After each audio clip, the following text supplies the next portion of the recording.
Hello વિદ્યાર્થી મિત્રો, Sharda school online એજ્યુકેશનની અંદર સ્વાગત છે આપનું. ધોરણ 4 વિષય ગુજરાતી, પાઠ ચોથો. પાઠ ચોથાની અંદર સરસ મજાની વાર્તા છે ભાઈ. આ વાર્તા કહેવા માટે હું વાત કરું છું. તો કેવી સરસ વાર્તા છે એ તો તમે બધા જાણી જ ગયા હશો. લાખો વણજારો. વાર્તાનું નામ શું છે? લાખો વણજારો. ચલો, તમારી બધાની ચોપડી ખુલ્લી જ છે અને તમે સરસ મજાનું અહીંયા પણ વાંચતા જજો. તમને શીખડાવતી જાઉં છું. ચલો આપણે આગળ જોઈએ. લાખો કરીને એક વણજારો હતો. પૈસે ટકે એ સુખી હતો. પણ એકવાર એને ભીડ પડી. ભીડ પડવી એટલે શું?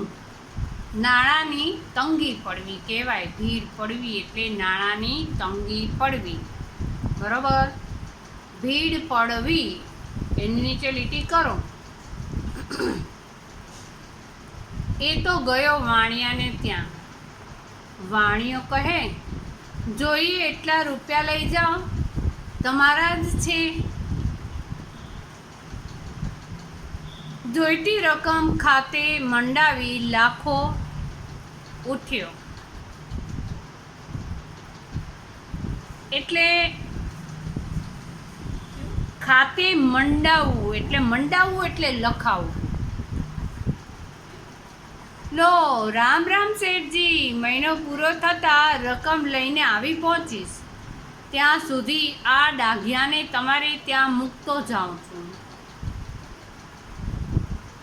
એણે શું કીધું કે ખાતે લખાવી નાખી રકમ અને શું કીધું? લો, રામ રામ શેઠજી, મહિનો પૂરો થતાં જ રકમ લઈને આવી પહોંચીશ. ત્યાં સુધી આ ડાઘિયાને તમારે ત્યાં મૂકતો જાઉં છું. એ શું બોલ્યા? તમારા પૈસા તો દૂધે ધોયેલા છે. શું કીધું? તમારા પૈસા તો દૂધે ધોયેલા છે. મોટી મહેરબાની શેઠ, પણ એમ કાંઈ સાનમાં મૂક્યા વગર મારાથી પાય પણ ના લેવાય. સાનમાં મૂકવું, નીચે લીટી કરો અને ઉપર ત્યાં લીટી કરો કે તમારા પૈસા તો દૂધે ધોયેલા છે. દૂધે ધોયેલા એટલે વિશ્વાસપાત્ર છે, શુદ્ધ ભાવનાથી આપવાના છો તમે. એટલે કે દૂધે ધોયેલા એટલે આમ તો ખરેખર શબ્દ વિશ્વાસપાત્ર છે એમ કહીએ તો સાચી વાત બને. નીચે લીટી કરો, દૂધે ધોયેલા, એની શબ્દની સામે લખો વિશ્વાસપાત્ર. પરંતુ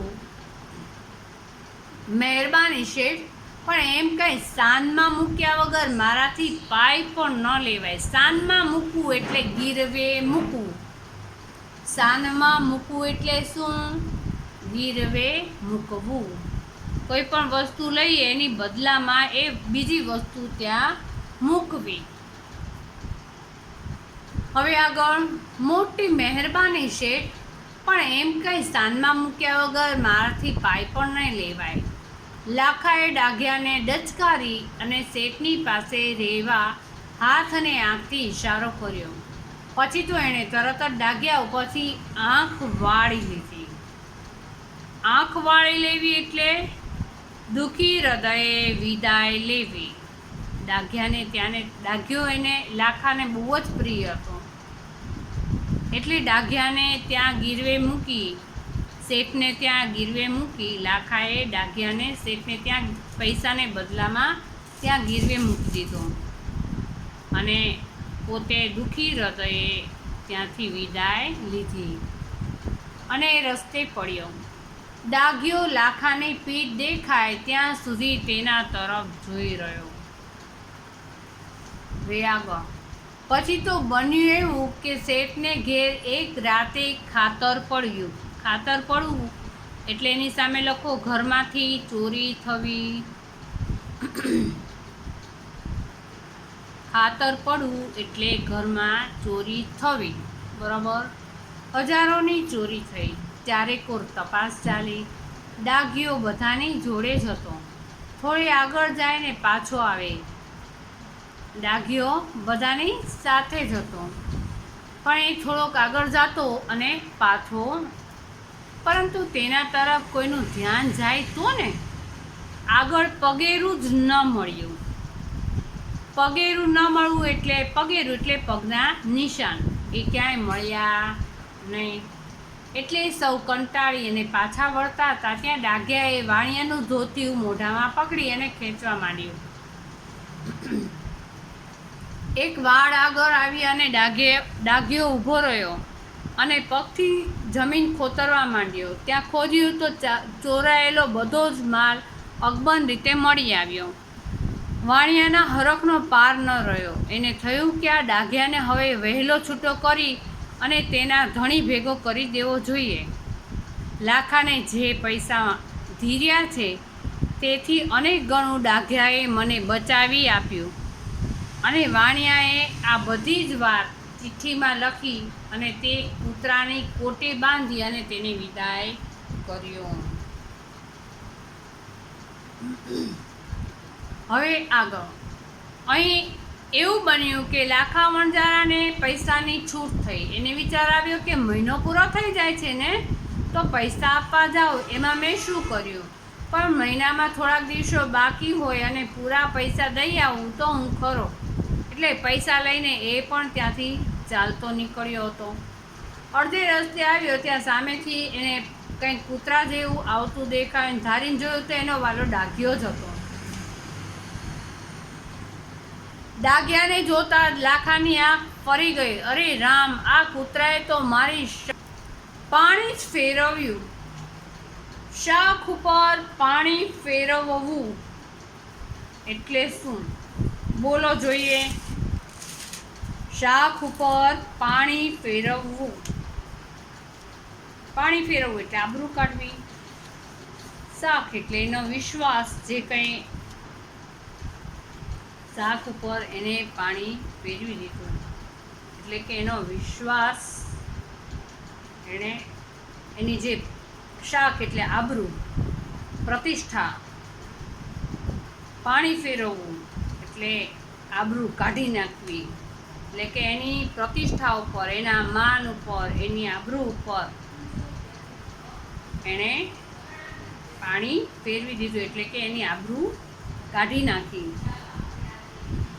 એની પ્રતિષ્ઠા ઉપર એણે આબરૂ કાઢી નાખી.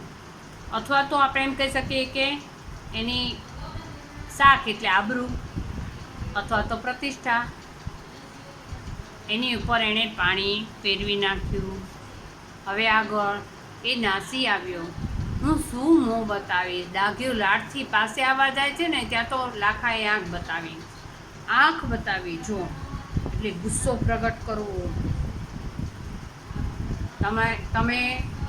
તમે બહુ ખોટું કામ કરતા હોય અથવા તો બહુ તોફાન કરતા હોય ને ઘરે મહેમાન આવ્યા હોય ને તો તમારા મમ્મી અથવા પપ્પા હોય ને તરત જ તમારી સામે જોશે. સામે જોશો ને એટલે તરત જ તમને ખ્યાલ આવી જશે કે એ શું કહેવા માંગે છે. એવી રીતે આ ડાઘિયો કૂતરો હતો ને, એની સામે લાખો વણજારો હતો ને, એણે જોયું, આંખ બતાવી એટલે એની સામે જોયું બરોબર. જોજો હો, એટલે ગુસ્સો પ્રગટ કરું કે જો આ તમને શું કહેશે તમારા મમ્મી પપ્પા, આ મહેમાન જાય ને પછી તારી વાત છે, બરાબર. એવી રીતે લાખાએ ડાઘિયા કૂતરાની સામે આંખ બતાવી દીધી અને ગુસ્સો કર્યો. ખૂબ જ ગુસ્સો આવી ગયો એને કે તું એમ નામ આવતો રહ્યો. ફિટકાર આપ્યો, આંખ બતાવી અને એને ફિટકાર આપ્યો એટલે કે તિરસ્કાર કર્યો એનો. એ ડાઘિયો કૂતરો ખૂબ જ લાડથી નજીક આવવા જાય છે ને કે પોતે કેટલું સારું કામ કરીને આવ્યો છે. અને ડાઘિયો કૂતરો એમ કહેવા માગે છે કે તમારી પ્રતિષ્ઠામાં મેં વધારો કર્યો છે. પરંતુ આ તો લાખો વણજારો હતો, એને ખબર નહોતી. એટલે એને ડાઘિયો કૂતરો થંભી ગયો ને એટલે એણે શું કીધું, નજીક આવ્યો ડાઘિયો એટલે લાડ કરવા જાય છે ને ત્યાં ડાઘિયાને સામે લાખા વણઝારાએ શું કર્યું? પોતે આંખ બતાવી અને ગુસ્સો કર્યો અને તિરસ્કાર કર્યો એની સામે અને પોતાનું મોઢું ફેરવી લીધું. અને આવું વર્તન કર્યું ને એટલે ડાઘિયો કૂતરો હતો ને એ ઘડીવાર ત્યાં થંભી ગયો અને બીજી જ પળે તે ડુંગર તરફ દોડવા લાગ્યો. ત્યાં બે અબોલ જીવ પથરા પર માથા પછાડીને મરી ગયો. ત્યાં એ અબોલ જીવ હતો ને એ પથરા ઉપર માથું પછાડવા લાગ્યું કે મેં આ સારું કામ કર્યું છે, છતાં પણ મારું કોઈ કિંમત નથી કરી. મારા માલિકે મારી સામે ફિટકાર વરસાવ્યો, ગુસ્સો કર્યો અને મારો તિરસ્કાર કરી નાખ્યો મારાથી.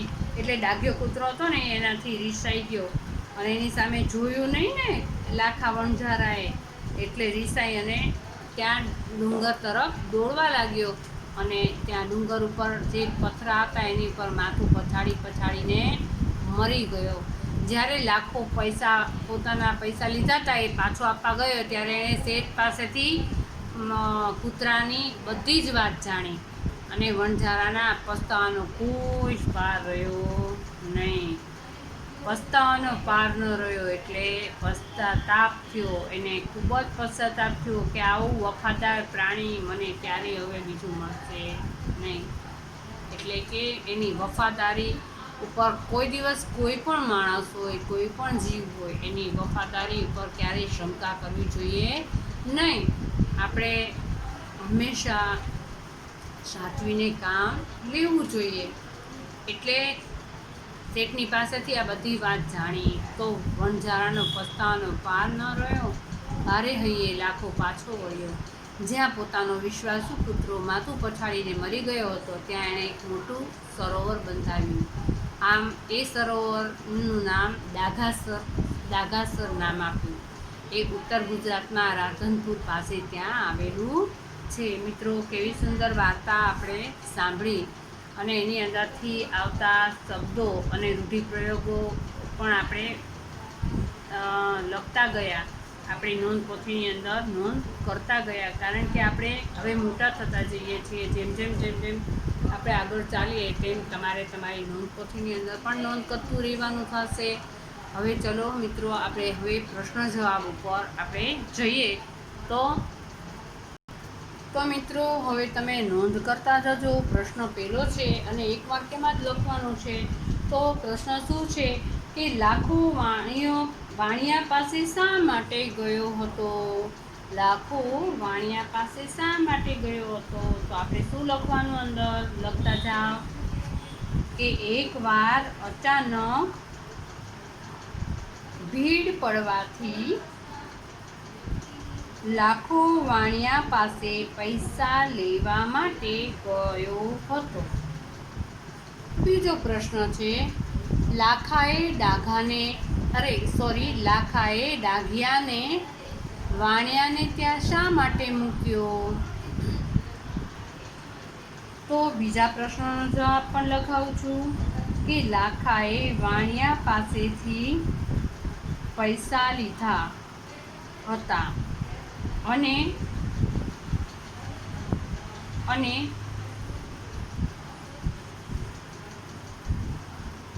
સાનમાં કંઈ મૂક્યા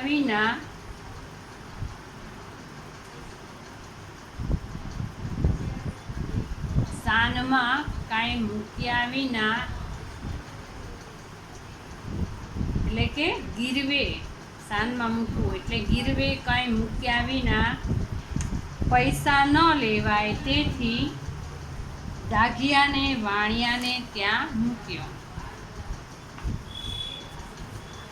હવે એના પછીનો મિત્રો પ્રશ્ન ત્રીજો,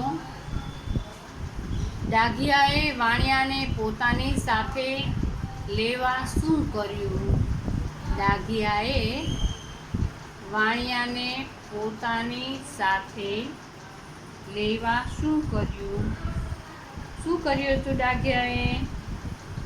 વાણિયાને પોતાની સાથે લેવા વાણિયાનું ધોતિયું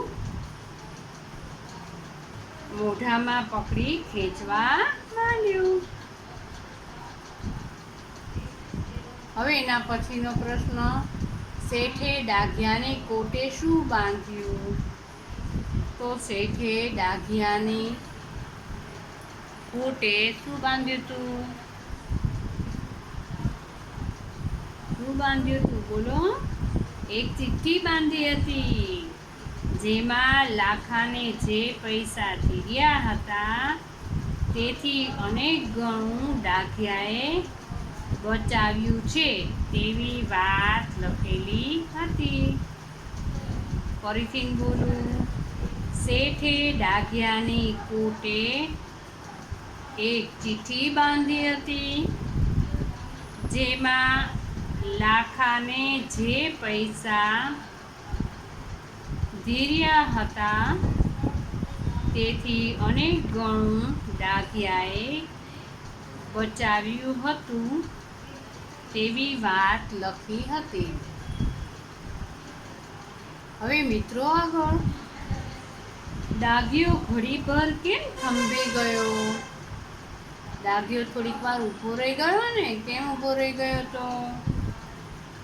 કારણ કે લખો, ડાઘિયાને આવતો જોઈ લાખાએ આંખ બતાવી અને ફીટકાર વરસાવ્યો, તેથી ડાઘિયો ઘડીભર થંભી ગયો.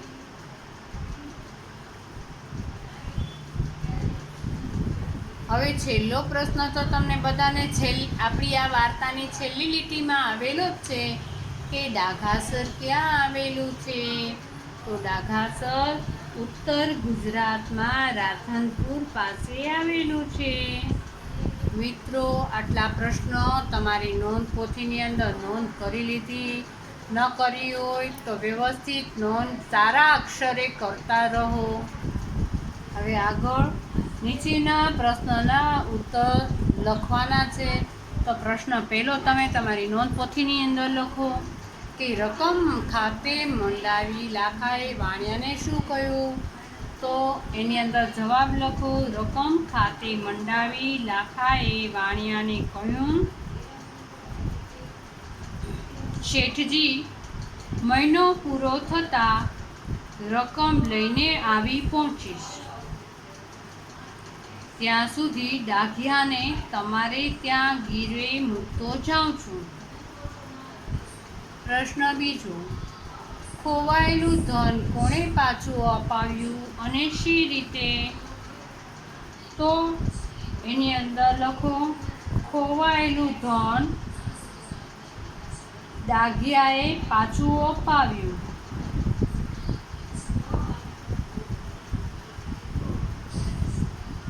ચોરે ધન જ્યાં દાટ્યું હતું તે જગ્યા ડાઘિયાએ શેઠને બતાવી. ત્યાં ખોદતા બધો જ માલ અકબંધ રીતે મળી આવ્યો.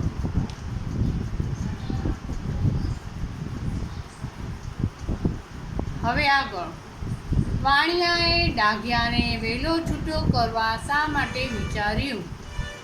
તો આગળ લખો, ડાઘિયાએ વાણિયાનો ચોરાયેલો માલ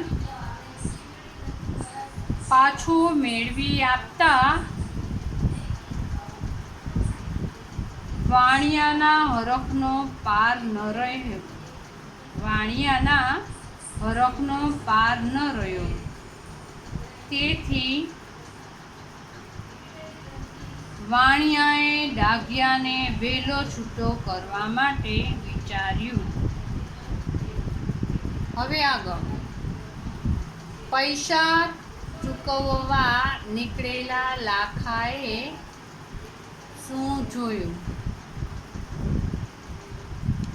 તો લખો જવાબ કે શેઠના પૈસા ચૂકવવા નીકળેલા લાખાએ દૂરથી તેના વાલા ડાઘિયાને સામેથી આવતો જોયો. મિત્રો, હવે આપણે પ્રશ્ન 3ની અંદર કારણ લખવાના છે. લખો. નંબર 1, ડાઘિયાએ વાણિયાનું ધોતિયું ખેંચવા માંડ્યું કારણ કે ડાઘિયાએ વાણિયાનું ધોતિયું ખેંચવા માંડ્યું કારણ કે ડાઘિયો વાણિયાને ચોરાયેલું ધન જ્યાં દાટ્યું હતું તે જગ્યા બતાવવા માંગતો હતો. નંબર 2, ડાઘિયો માથું પછાડીને મૃત્યુ પામ્યો કારણ કે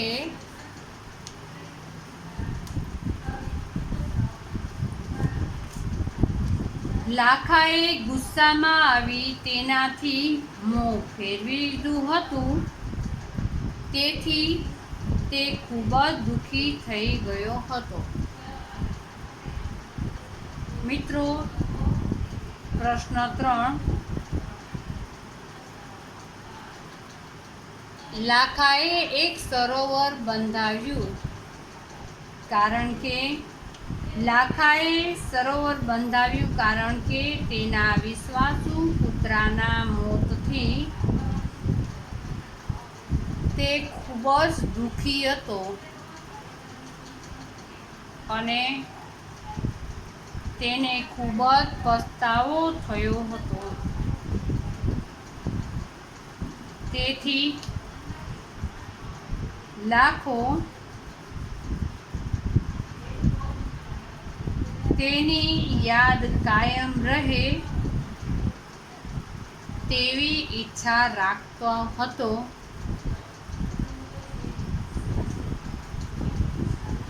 બરોબર મિત્રો,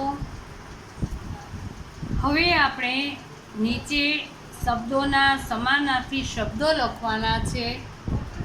આ તો તમને બધાને આવડી જ જાય છે. માસ તો મહિનો, હરખ તો ખુશી,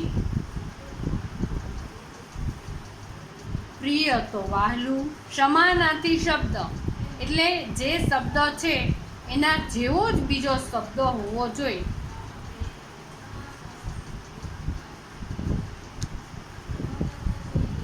આબરૂ તો શાખ અથવા પ્રતિષ્ઠા, ભાગવું તો નાસવું અને વિશાળ તો મોટું. હવે આવે છે વિરોધાર્થી શબ્દ. તો ધ્યાન તો બેધ્યાન, વિદાય તો આગમન, વિશ્વાસુ તો અવિશ્વાસુ, પાસે તો દૂર. હવે જો મિત્રો તમે આ વાર્તા પૂરેપૂરી ધ્યાનપૂર્વક સાંભળી હશે અને મેં કહેલા શબ્દોને તમે નોંધ કરેલી હશે તો તમને આ બધું જ આવડતું હશે. એના રૂઢિપ્રયોગો પણ તમને આવડી ગયા હશે. છતાં પણ હું ફરીને વાત કરું છું કે આંખ વાળી લેવી એટલે દુઃખી હૃદયે વિદાય લેવી. એનું વાક્ય લખો. ડાઘિયાને શેઠ પાસે મૂકીને તરત જ લાખાએ આંખ વાળી લીધી. બીજો રૂઢિપ્રયોગ છે ખાતર પડવું. તો ઘરમાં ચોરી થવી. વાક્ય લખો. એક રાત્રે શેઠના ઘરમાં ખાતર પડ્યું. ત્રીજો રૂઢિપ્રયોગ દૂધે ધોયેલું. વિશ્વાસપાત્ર. વાક્ય લખો. તમને આપેલા પૈસા તો દૂધે ધોયેલા છે.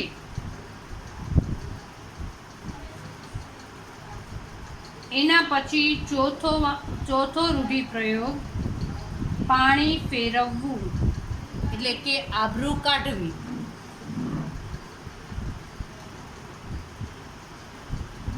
વાક્ય લખો. દીકરાએ ચોરી કરી પપીતાની શાખ ઉપર પાણી ફેરવ્યું. બરોબર લખાઈ જશે. વ્યવસ્થિત નોંધ થઈ ગઈ છે. Very good. હવે આપણે આગળ નીચેના વાક્ય કોણ બોલે છે અને કોને કહે છે તો એ પણ નોંધ કરી લો. એ શું બોલ્યા? તમારા પૈસા તો દૂધે ધોયેલા છે. તો આ વાક્ય કોણ બોલે છે? શેઠ બોલે છે. અને કોને કહે છે? લાખા વણઝારાને કહે છે. બીજું વાક્ય છે, અરે રામ, આ કૂતરાએ તો મારી શાક પર પાણી ફેરવ્યું. આ વાક્ય કોણ બોલે છે? લાખો વણઝારો બોલે છે. અને કોને કહે છે? તો કૂતરાને દૂરથી આવતો જોઈ અને આ વાક્ય તે બોલે છે. હવે આપણે આગળ પ્રશ્ન 8. આપેલા શબ્દોમાંથી યોગ્ય શબ્દ પસંદ કરી તેની પર ખરું કરો. આ કઈ શાન અથવા તો શાનમાં મૂક્યા વગર મારાથી કાંઈ પાઈ પણ લેવાય નહીં. તો કયો શબ્દ સાચો છે? કયો છે શબ્દ સાચો? બોલો જોઈએ. સ મીંડાવાળો કે સ સઘડીવાળો? કહો જોઈએ. તો શાન એટલે સ સઘડીવાળો આવશે. શાનમાં મૂકવું એટલે ગીરવે મૂકવું. સઘડીવાળા સ ઉપર ખરું કરો. અહીંયા આ શાન છે એ ખોટો છે. હવે લાખાએ ડાઘિયાનો ઇશારો કર્યો. સ મીંડાવાળો છે એ મીંડાવાળા શ ઉપર ખરું કરો. હવે ત્રીજું વાક્ય છે, વાણિયાએ આ બધી વાત ચીટકી અથવા તો ચિઠ્ઠીમાં લખી. તો આપણે ચીટકી એ ખોટો શબ્દ છે પણ સાચો શબ્દ આ છે એટલે એની પર ખરું કરો. આ કૂતરાએ મારી શાખ અને શાક પર પાણી ફેરવ્યું. શાખ એ શબ્દ સાચો છે. મીંડાવાળો શ હોય એ સાચો શબ્દ છે એટલે આબરૂ થાય એની ઉપર ખરું કરો. લાખો પૈસા આપવા ગયો. સઘડીનો આવે પૈસામાં, મીંડાવાળો શ આવે નહીં એટલે સઘડીના સ વાળા શબ્દ ઉપર ખરું કરો. હવે નીચેના શબ્દોને યોગ્ય શબ્દક્રમમાં ગોઠવવાના છે. તો પહેલાં તો તમને અહીંયા આપેલા છે પીઠ, ખાતર, કૂતરો, ઇશારો અને જીવ. તો પહેલો શબ્દ આપણે કયો લખીશું? ઈશારો. બીજો શબ્દ કૂતરો. ત્રીજો ખાતર. ચોથો જીવ અને પાંચમો પીઠ. ખબર પડી? વ્યવસ્થિત નોંધ પોથીની અંદર નોંધ કરી લીધી છે ને?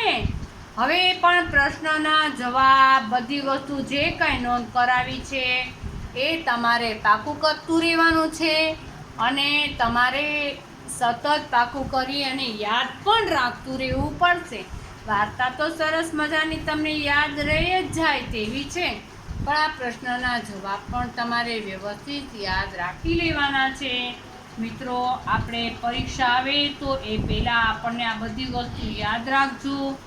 તમે ક્યારેય રમત બહુ ઝાઝી ન કરતા. રમવું જોઈએ સાચી વાત છે પણ ભણવા બેસતી વખતે આપણે હંમેશા ભણવામાં જ ધ્યાન રાખજો. મિત્રો, આપણે અજ્ઞાન નથી રહેવાનું. આપણે ભણવાનું છે, ફરજિયાત ભણવાનું છે.